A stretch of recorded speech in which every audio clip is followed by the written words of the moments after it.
नमः श्री यतिराजाय विवेकानंद सूरये सच्चित्सुखस्वरूपाय स्वामिने तापहारिणे।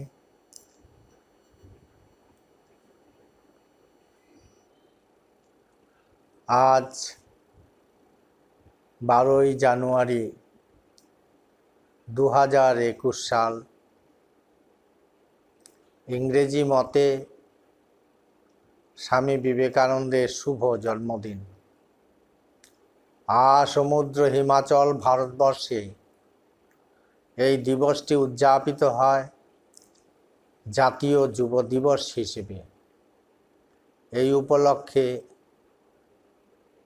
এই কেন্দ্রের অধ্যক্ষ স্বামী জ্ঞানলোকানন্দজি আমাকে কিছু বলতে বলেছেন। সর্বপ্রথমে আমার ভূমিষ্ঠ প্রণাম জানাই স্বামী বিবেকানন্দের রাতুল চরণে। রামকৃষ্ণ মিশন স্বামী বিবেকানন্দের পৈতৃক ভিটা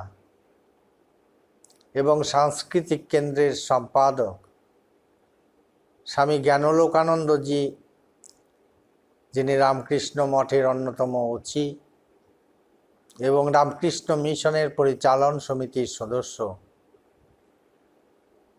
উপস্থিত অন্যান্য সন্ন্যাসী মহারাজগণ, পরম স্নেহভাজন ব্রহ্মচারী বৃন্দ এবং আজকের জাতীয় যুব দিবস অনুষ্ঠানে অংশগ্রহণকারী সকল যুববৃন্দ, বোনেরা ও ভাইয়েরা, সকলকে আমার অভিনন্দন, শুভেচ্ছা ও সশ্রদ্ধ নমস্কার জানাই।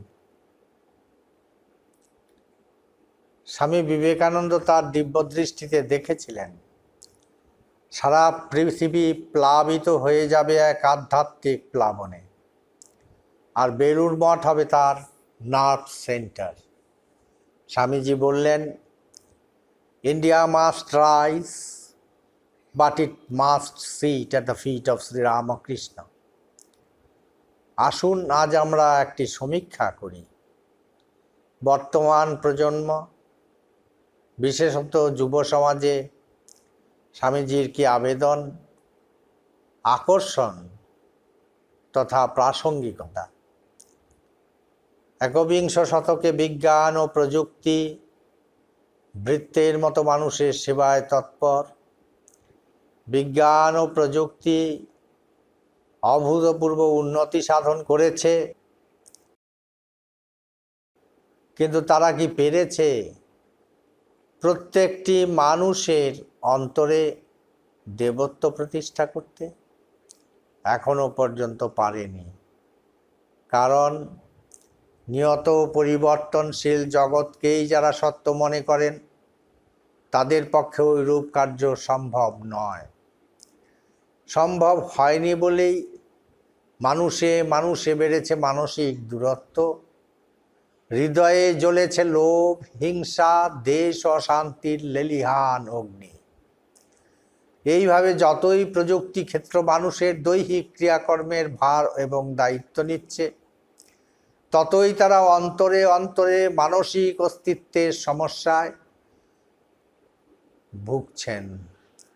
বহির্জগতের গতি তারা লাভ করেছেন বটে, কিন্তু অন্তর্জগতে ওরা এখনো গতিশীল হয়ে উঠতে পারেননি। বিজ্ঞানের গতিরোধ করে সেই গতিকে থামিয়ে দেওয়া বুদ্ধিমানের কাজ নয়। স্বামী বিবেকানন্দ বলেছিলেন, The aim is to manifest this divinity within by controlling nature, external and internal. আত্মিক বিপ্লবকে ফলপ্রসূ না করে তুললে যে কোনো বিপ্লবী পরিণামে বিপর্যয় নিয়ে আসবে। সে কথাই খুঁজে পাই স্বামীজির চিন্তা ও বাণীতে। মাইকেল ট্যালবট বলেছেন, Vivekananda expresses a view that has become the backbone of quantum theory. There is no such thing as strict causality. ভগিনী নিবেদিতা বলেছেন, তোমাদের পাশ্চাত্য সমাজ বাইরে হাসির ফোয়ারা, অথচ ভিতরে গভীর যন্ত্রণা, ক্রন্দনে যার শেষ পরিণতি। অ্যালভিন টফলার বলেছেন, আত্মহননের গভীর প্রবণতা জড়বাদী বিষবৃক্ষের ভয়াবহ এই বিষফল ধনতন্ত্র কমিউনিজমের দ্বন্দ্বকে পর্যন্ত ম্লান করে দিয়েছে। স্বামীজি কি বললেন? স্বামীজি বললেন, western science must be coupled with eastern Vedanta. আজ একবিংশ শতকের 2 দশক অতিক্রম করে তৃতীয় দশকের সিঁড়িতে দাঁড়িয়ে আমাদের নয়নে উদ্ভাসিত হচ্ছে জাতীয় ও আন্তর্জাতিক জাগরণের নবতরঙ্গ। ধীরে ধীরে ভারতের জাতীয় জীবনে পরিবর্তন আসতে শুরু হয়েছে। প্রাচীন ভারত ছিল জ্ঞানের উচ্চ শিখরে, আর নব্য ভারত আগামী কয়েক দশকের মধ্যেই হয়ে উঠতে চলেছে জ্ঞান ও অর্থশক্তির বলে বলীয়ান। ভারত ইতিমধ্যেই সমগ্র বিশ্বের মধ্যে বিপুল সমৃদ্ধশালী সুমহান দেশ হিসেবে স্বীকৃতি পাচ্ছে। অর্থনৈতিক দিক থেকে ভারতের এই পরিবর্তন সম্ভব হচ্ছে একমাত্র নলেজ রেভলিউশনের অমোঘ প্রভাবে। কারণ প্রাচীন ভারত চিরকালই ছিল বিশ্বের বিদ্যা চর্চার অন্যতম পীঠভূমি। শিল্প বিপ্লবের ঢেউ তরঙ্গ তাই ভারতের মাটি স্পর্শ করতে পারেনি, কিন্তু তথ্য প্রযুক্তির অমোঘ প্রভাবে ভারতবর্ষ এক ধাপে কৃষি বিপ্লব থেকে নলেজ রেভলিউশনে পৌঁছে গিয়েছে। এর অন্যতম কারণ নলেজ সোসাইটি, যেখানে জ্ঞান ও তথ্যই হচ্ছে প্রধান চালিকা শক্তি, যা অর্থনৈতিক উন্নয়ন এবং সামাজিক পরিবর্তনে অনুঘটকের ভূমিকা পালন করে। কিন্তু আত্মিক উন্নতি বা ব্যক্তি সত্তার উন্নতি ছাড়া সমাজের রোগ নিরাময় সম্ভব নয়। কারণ কোনো মানুষ যদি কেবলমাত্র বৌদ্ধিক উৎকর্ষে পরিশোভিত হয়, কিন্তু যদি তার আত্মিক বা আধ্যাত্মিক বিকাশ না হয়, তাহলে সে পরবর্তীকালে তার সেই শক্তিকে নীতিমূলক কাজে নিয়োগ করে সমাজকে ভুল পথে পরিচালিত করবে। স্বামীজির মহাসমাধির কিছুদিন পরে রবীন্দ্রনাথ ঠাকুর বলেছিলেন, আমাদের স্বাধীনতা আন্দোলনের একটি নেতিবাচক দিক হচ্ছে আমরা বেশি জোর দিয়েছিলাম বাহ্যিক কাজকর্মের দিকে, কিন্তু আমরা ধ্যান ধারণার দিকে দৃষ্টিপাত করিনি। সমাজের দোষ দূর করব অথচ নিজের দোষ দূর করব না, এটা সুবিধাবাদীর দৃষ্টিভঙ্গি, বিপ্লবী নয়। তাই স্বামীজি চেয়েছিলেন মানুষ গড়া ও চরিত্র গঠন, এই দুটির উপর জোর দিতে। এই দুটির উপর নজর না দিয়ে সমাজ ব্যবস্থা বদলিয়ে বিশেষ লাভ নেই। মানুষ গড়া অর্থে ব্যক্তিত্বের বিকাশ, ভয় ও প্রলোভনের সামনে মাথা নত না করা। তাই স্বামীজি সমাজ সংস্কারের সাথে আত্মিক সংস্কার চেয়েছিলেন সর্বাগ্রে। একবিংশ শতকের নিরিখে যদি আমরা দৈনিক সংবাদপত্রে চোখ রাখি, তাহলে দেখতে পাই হিংসা, খুন, অপরাধ, সন্ত্রাস, মাতৃজাতির প্রতি অবমাননা, মাদকাসক্তি প্রভৃতি নীতিমূলক কার্যে লিপ্ত থেকে বহু মানুষ সমাজকে ক্রমশ কলুষিত করে চলেছে। সেই জন্য স্বামীজির আদর্শের বাস্তব প্রয়োগ আজ বিশেষ প্রয়োজন। কারণ তার মধ্যে কোনো নীতিমূলক চিন্তা ভাবনা ছিল না। সুতরাং সমাজের নেতিবাচক অশুভ শক্তিগুলির হাত থেকে আজকের এই যুব সমাজকে বাঁচাতে হলে একমাত্র প্রয়োজন স্বামীজির জীবন আলোকে আলোকিত হয়ে পথ চলা। আমাদের দেশে 70% মানুষ আছেন যাদের বয়স 18 থেকে 40। সেই সংখ্যাধিক্য যুব সমাজ চায় একটি মহান আদর্শ মহাজীবন, আর সেই আদর্শ জীবনের অন্যতম প্রতিমূর্তি হলেন স্বামী বিবেকানন্দ। তিনি ছিলেন বিশ্ব মানবতার একমাত্র প্রতিভু। সমগ্র বিশ্বই তার নয়নে একমাত্র পরিবার।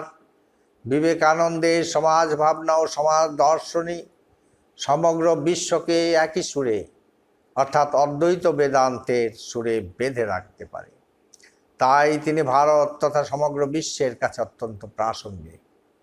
আধুনিক প্রযুক্তি আমাদের mobile phone, radio, TV, digital camera থেকে শুরু করে সব দিয়েছে।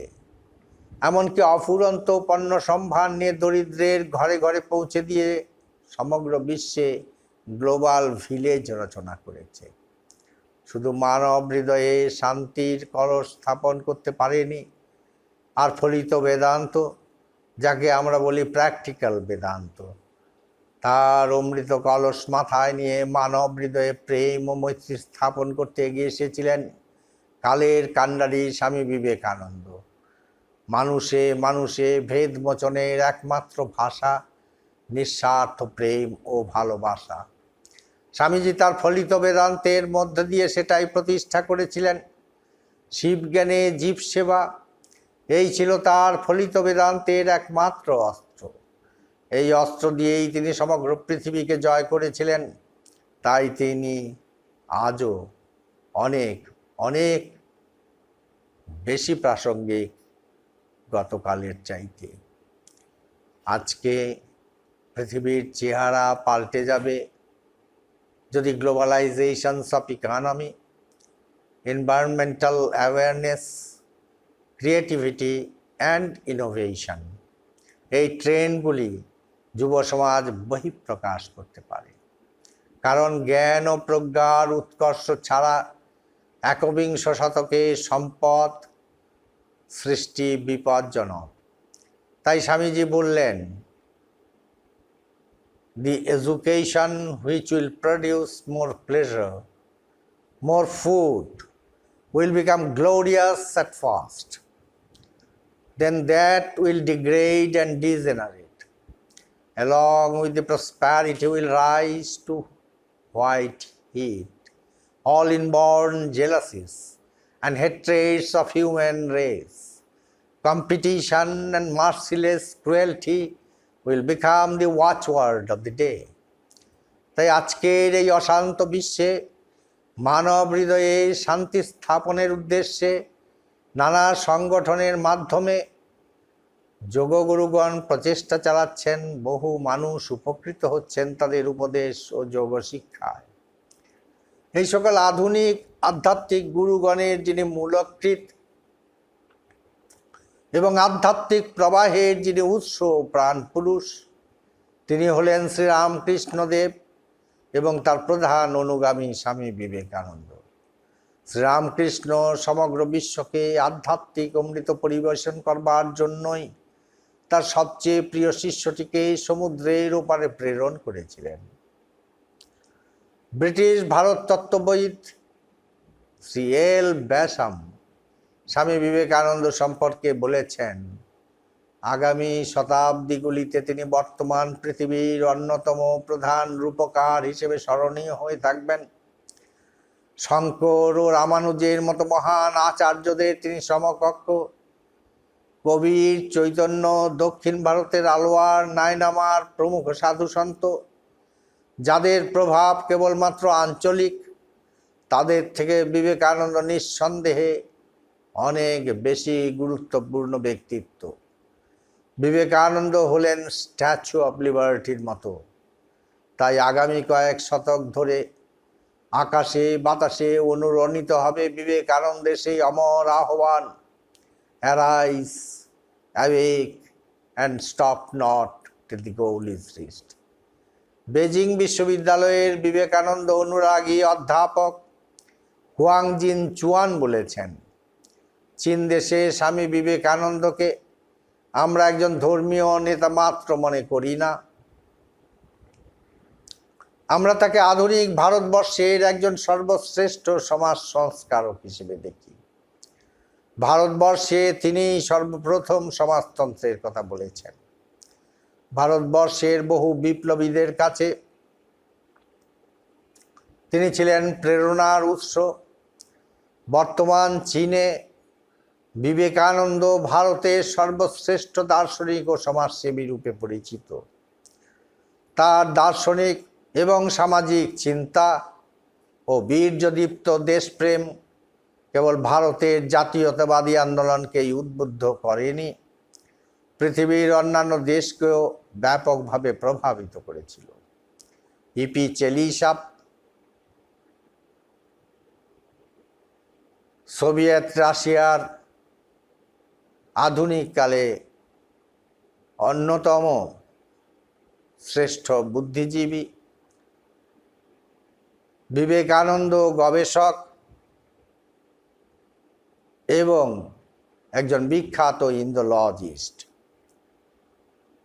তিনি বলেছেন, সোভিয়েত রাশিয়ায় বিবেকানন্দ সম্পর্কে আরও বেশি করে জানবার আগ্রহ এবং কৌতূহল দেশবাসীর মধ্যে ক্রমেই বাড়ছে। আমরা মনে করি বিবেকানন্দের চিন্তা, তার আদর্শ, তার রচনা শুধু ভারতবর্ষের নয়, সমগ্র বিশ্বের সম্পদ।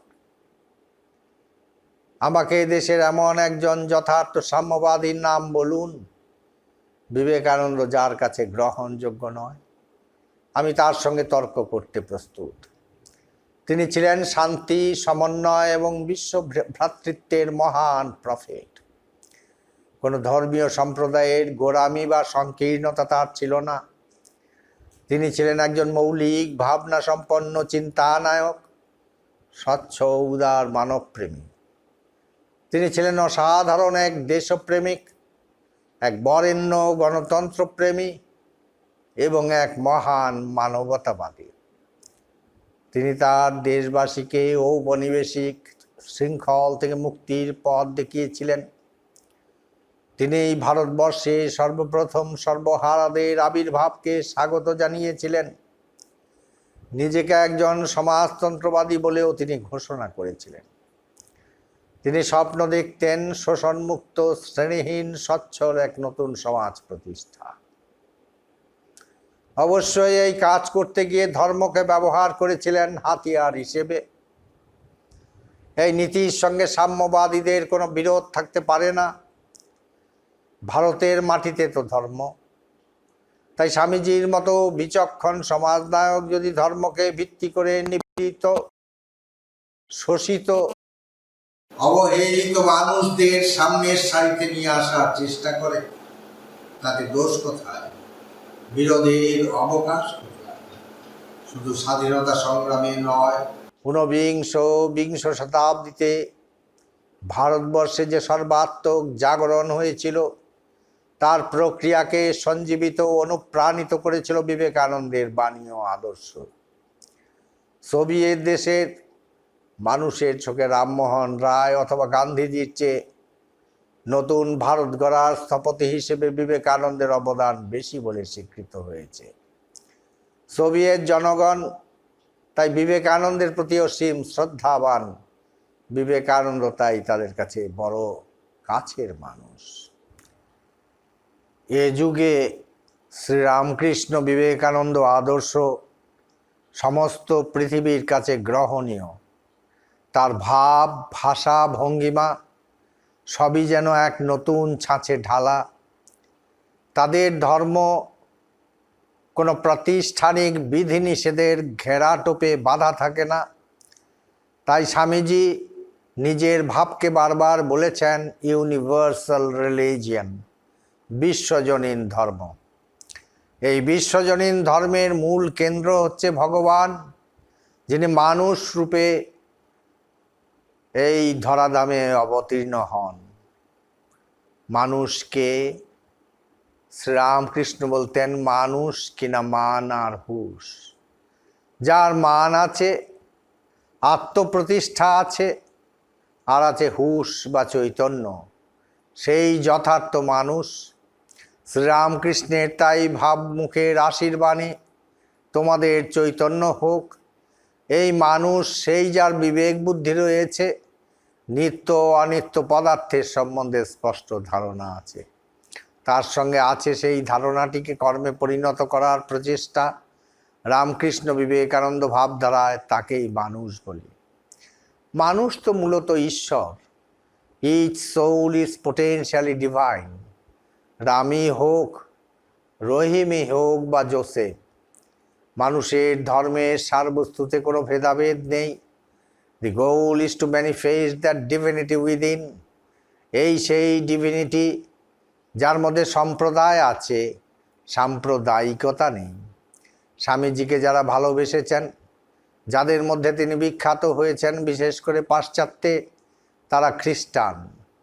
অনশন থেকে যিনি স্বামীজির প্রাণ রক্ষা করেছেন, পরে যাকে স্বামীজি সর্বসমক্ষে সম্মান জানিয়েছেন তার প্রাণদাতা বলে, তিনি একজন মুসলমান। পরিব্রাজক অবস্থায় তিনি অন্তজ শ্রেণীর মানুষটির হাতের হুঁকো খেয়েছেন, বাইজিকে মা বলে অন্তরের শ্রদ্ধা জানিয়েছেন। কারণ স্বামী দেখেছিলেন সবার মধ্যেই সেই একই সত্তা, দিব্য সত্তা। রামকৃষ্ণ মঠই পৃথিবীতে একমাত্র সন্ন্যাসী সংঘ, যাতে পৃথিবীর সমস্ত ধর্মীয় সম্প্রদায়ের মানুষ সন্ন্যাসী হয়ে আছেন। সেখানে আছে ভ্রাতৃত্ব, প্রেম, ভালোবাসা এবং সর্বোপরি আনন্দ। আনন্দাধ্যেব খল্লিমানি ভূতানি জায়ন্তে, আনন্দেন জাতানি জীবন্তি। অর্থাৎ আনন্দময় ব্রহ্ম হতেই বস্তু জগতের সৃষ্টি, আনন্দের মধ্যেই তারা জীবিত। তাই তো শঙ্করাচার্য বললেন, জীব ব্রহ্মৈব না পরঃ। ঠাকুর শ্রীরামকৃষ্ণ বলছেন, ভক্তের কোনো জাত নেই, মতুয়ার বুদ্ধি করো না। কিন্তু মানুষ বলতে তো কোনো একটা বিশেষ ছাঁচ বোঝায় না। মানুষ বহু, তেমনি তার প্রকাশও বিচিত্র। তাদের প্রত্যেকের ভিতর চেহারার বা রূপের, মনের গতি বা গুণের, রুচি বা পছন্দ অপছন্দের ভিন্নতা আছে। এই ভিন্নতাগুলো আছে বলেই তো আমরা প্রত্যেককে আলাদা করে চিনতে পারি। একেই স্বকীয়তা বলি। এই প্রতিটি ভিন্ন ভিন্ন স্বকীয় ব্যক্তির সমষ্টিকে আমরা মানুষ বা মানব সমাজ বলি। কাজেই এক কথায় মানুষ বললে যেমন এই বৈচিত্র্যকে বোঝায়, তেমনি আবার ঐক্যের মধ্যে একটি সাধারণ যোগসূত্রের দিকেও ইঙ্গিত করে। ধর্মজগতেও তাই। ধর্ম তো মানুষের অন্তরাত্মার ঊর্ধ্বগতির অভিযাত্রা বই নয়। তাই ধর্মজগতেও প্রত্যেক মানুষ অনন্য, প্রত্যেকের ভিতর স্বকীয়তা আছে। তাই কেউ খ্রিস্টের ভক্ত, কেউ বা রামের, কেউ বা কৃষ্ণের, কেউ বা বুদ্ধের, মহাবীরের, কেউ মোহাম্মদের, কেউ গুরু নানকের, কিন্তু স্বরূপত সবাই ঈশ্বর।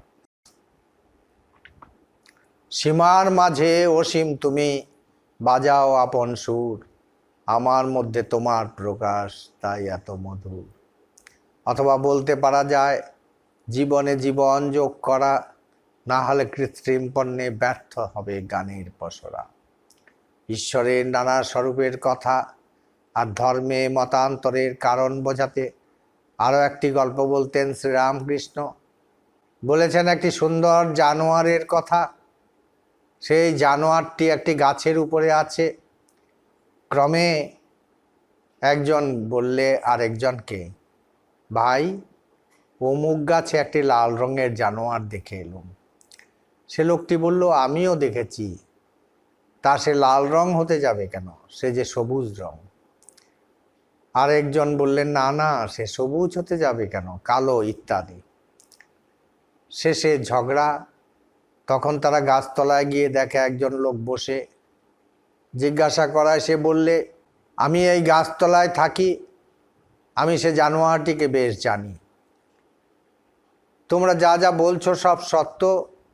সে কখনো লাল, কখনো সবুজ, কখনো হলদে, কখনো নীল, আরও সব কত কি হয়। আবার কখনো দেখি কোনো রঙই নেই। যে ব্যক্তি সদা সর্বদা ঈশ্বর চিন্তা করে, সেই জানতে পারে তার স্বরূপ কি। অন্য লোকে কেবল তর্ক ঝগড়া করে কষ্ট পায়। শ্রীরামকৃষ্ণ বললেন, মতুয়ার বুদ্ধি করো না, একঘেয়ে ভাব করো না। এ কথা বলো না যে আমার মতই ঠিক, বাকি সব মত ভুল। পরস্পরকে ভালোবাসো। তাই স্বামীজি বলছেন আমাদের এমন একটি জায়গায় পৌঁছতে হবে যেখানে গীতা নেই, বাইবেল নেই, কোরআন নেই, আছে শুধু ভালোবাসা। যদি আমরা আমাদের ওই স্তরে উন্নীত করতে পারি, এ যদি সম্ভব হয়, তবে ফেথ মিটগুলোর প্রয়োজন হবে না। আর সমন্বয় শুধু ধর্মের মধ্যে সীমাবদ্ধ থাকলে চলবে না, জীবনে সর্বস্তরে এই সমন্বয়ের প্রয়োজন। তাই তো শিকাগো ধর্ম মহাসভায় দাঁড়িয়ে স্বামীজি বললেন, had it not been for these horrible demons, human society would be far more advanced than it is now. But the time is come, and I fervently hope that the bell that tolled this morning in honor of this convention may be the death knell of all fanaticism, of all persecutions with the sword or with the pen, and of all uncharitable feelings between persons wending their way to the same goal. তিনি আরো জোর দিয়ে বললেন, in the face of this evidence, if anybody dreams of the exclusive survival of his own religion and the destruction of the others, I pity him from the bottom of my heart and point out to him that upon the banner of every religion will soon be written, in spite of resistance, help and not fight, assimilation and not destruction, harmony and peace and not dissension. তাই সগৌরবে বলা যায়, একবিংশ শতকে ব্যষ্টি ও সমষ্টির উত্তরণে স্বামী বিবেকানন্দই একমাত্র প্রাসঙ্গিক। সমাজবাদী মানবপ্রেমিক বিবেকানন্দের বাণী আজ বহির্বিশ্বে অতি শ্রদ্ধার সঙ্গে স্মরণ করা হচ্ছে। স্বামী বিবেকানন্দ ফলিত বেদান্তের নিরিখে যে আদর্শ সমাজ প্রতিষ্ঠার পথ দেখিয়েছেন, তা যথার্থ রূপে বাস্তবায়িত করতে হবে বর্তমান যুব সমাজকেই। বিবেকানন্দের আদর্শকে সামনে রেখে বর্তমান যুব সমাজকে এগিয়ে আসতে হবে, আর তা করতে পারলেই ভারতবর্ষের চিরন্তন স্বপ্ন সফল হবে।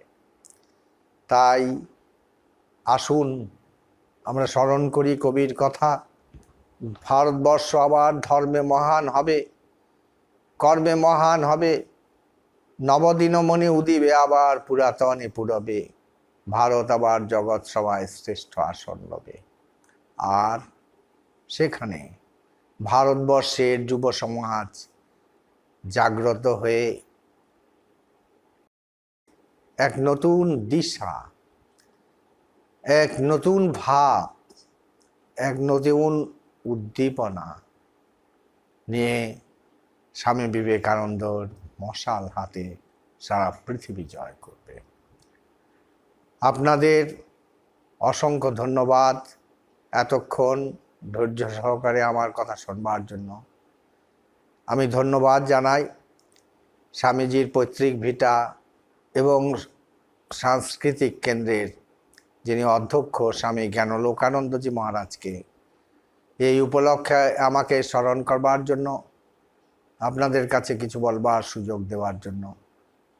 আমি স্বামীজি মহারাজের আতুল চরণে প্রার্থনা জানাই, সবাই সুখী হোক, সবাই নিরাময় থাকুক, সবাই সত্য শিব ও সুন্দরের দর্শন লাভে ধন্য হোক, কারো যেন কখনো কোনো দুঃখ না হয়। ধন্যবাদ, নমস্কার।